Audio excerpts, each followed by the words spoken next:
Even more wealth might be found in the very fabric of Arabia, through minerals, gold, and most of all, oil.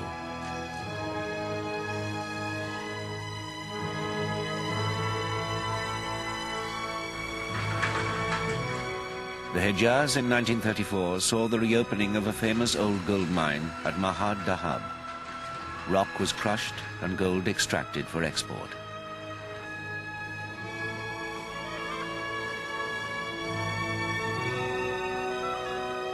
But it was oil which was the most promising prospect. For decades, it had been clear that the Gulf region was rich in oil. So firstly, AbdulAziz granted a concession to a New Zealander, Major Holmes. But the deal came to nothing. But as the oil companies began to search for oil in Bahrain, off the coast of Al-Hassa, interest was reawakened.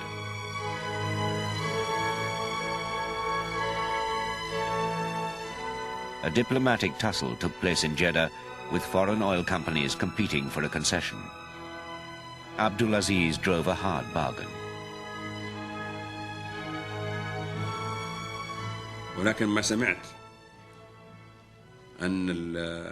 But what I heard was that the agreement took place with the American company Sokol because it was the best offer financially, and they were very concerned about the first payment, that it should be a substantial payment.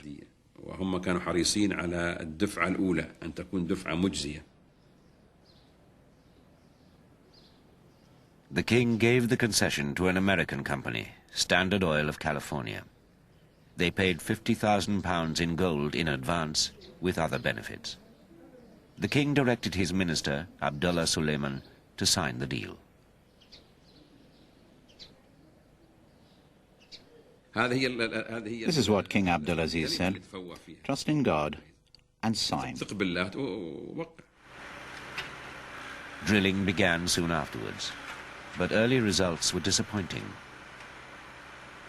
Despite oil-rich discoveries across the water at Bahrain, 6 test wells in Dhahran had discovered nothing. Oil men were close to shutting down operations altogether.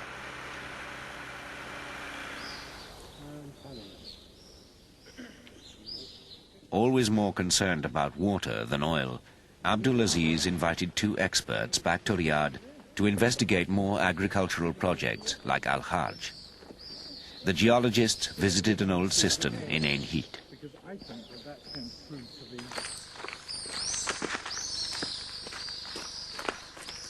Their trained eyes saw something people had been looking for 5 long years, proof that the Bahrain Cap rock formation did indeed continue beneath the kingdom. From the inclination of the strata, it was clear that the oil men in Dhahran would need to drill a further half-mile deeper than they originally calculated.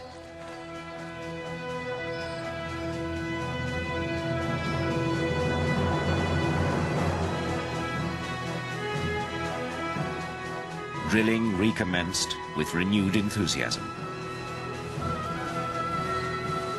9 months later, and nearly a mile deep, well number 7 hit oil. Oil in spectacular quantities.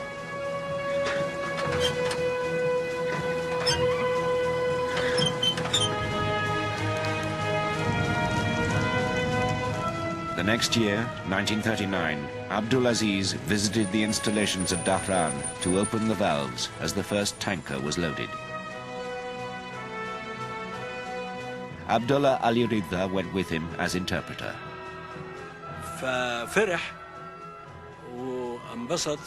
He was delighted with this wealth for the kingdom.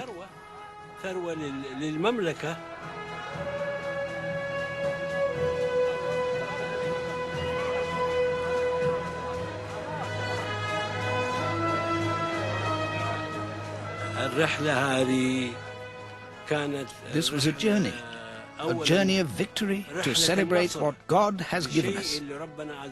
It was something we never imagined existed underneath the ground or beneath our feet.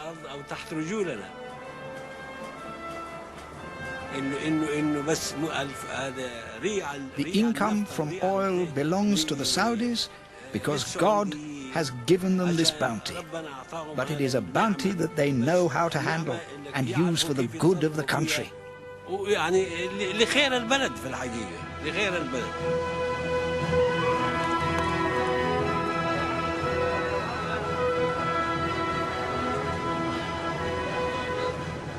بدون فلوس وبدون ثروة. Without money, without wealth, people, the Saudi people, could not be educated, could not learn about their religion.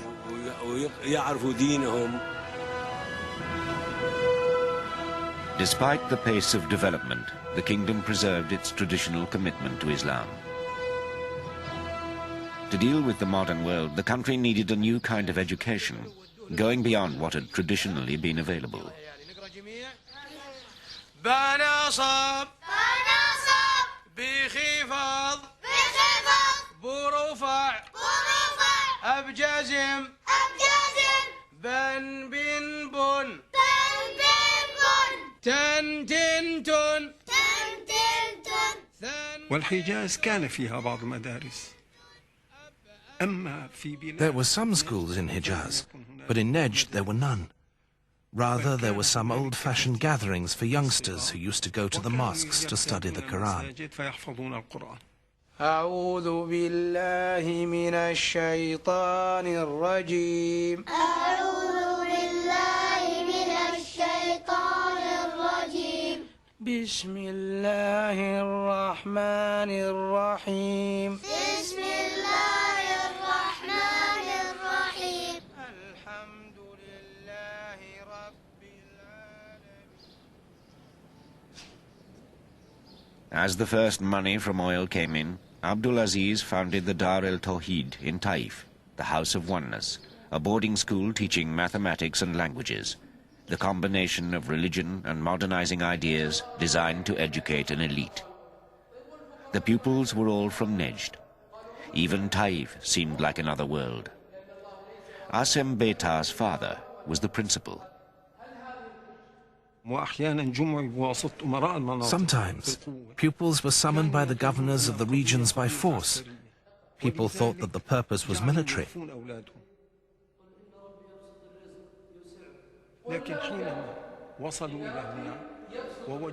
This is why they used to hide their children.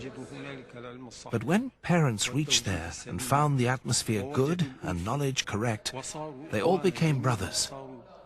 This school was the beginning of change in the psyche of the people of Nejd.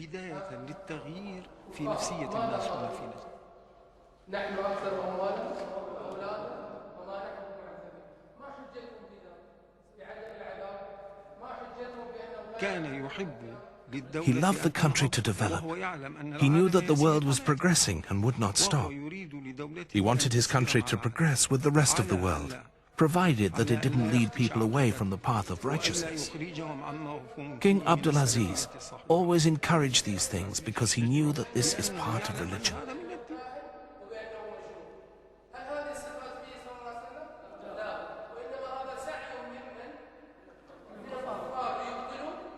At the same time, AbdulAziz organized and paid for a publishing program. كان ينشر بعض الكتب ويكتب عليها على نفقة. He published books, which had printed on them, privately funded by AbdulAziz bin Saud, the Sultan of Nejd and Hijaz. وكانت تصلنا إلى الشام كانت توزع لوجه الله تعالى. We used to receive them in Syria free of charge, thanks be to God. All this contributed to the birth, growth and multiplication of education until it became a very clear and distinguished movement.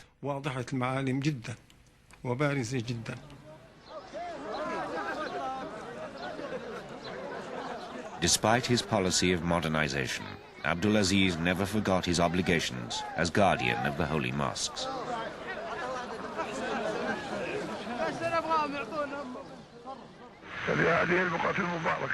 In this blessed spot, God has put his ancient house, and from this holy place, God has sent the best of his prophets and messengers. Prophet Muhammad, may God's peace and blessings be upon him. So it is our duty and the duty of all Muslims in this sacred place and in all other countries to exchange advice on matters of religion and pronounce the call to God and preach it. Here in God's sacred land, I call upon Muslims to understand the real meaning of Prophet Muhammad's message.